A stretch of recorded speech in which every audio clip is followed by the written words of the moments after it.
পাহাড়ি হারা নামক কিংবা হারা লবণও বলতে পারো। এইটা বানাবার জন্য প্রথমে কড়াইয়ের মধ্যে গোটা ধনে দেবো, গোটা গোলমরিচ আর জিরে অ্যাড করব। এগুলোকে ভেজে নেব।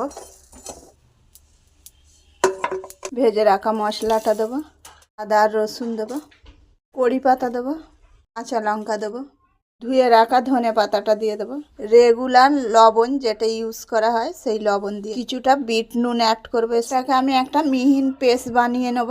মিক্সচারে এটা মিহিন পেস্ট বানিয়ে নিলাম। এটাকে রোদ্দুরে দিয়ে শুকুবো। তোমরা চাইলে গ্যাসের মধ্যে কড়াইয়ে একদম লো হিটে এটাকে শুকিয়ে নিতে পারো। আমি এটাকে ছাতের মধ্যে শুকুর দেবো। আমি এটাকে রোদ্দুরের মধ্যে ছাতে শুকুর দিলাম। আমি রোদ্দুরে দিয়েছিলাম, দেখুন কত সুন্দরভাবে শুকিয়ে গেছে ঝরঝরে হয়ে। এটা মিক্সচার জারে দিয়ে আমি মিহিন একটা পেস্ট বানিয়ে নিলাম। হারা লবণটা আমি বানিয়ে ফেললাম। হারা লবণটা সালাদ কিংবা ফ্রুট সপের সাথেই খাওয়া যায়। এটাকে তোমরা 6 মাস 1 বছর স্টোর করে রাখতে পারবে। রেসিপিটা ভালো লাগলে অবশ্যই একটা লাইক শেয়ার কমেন্ট করো।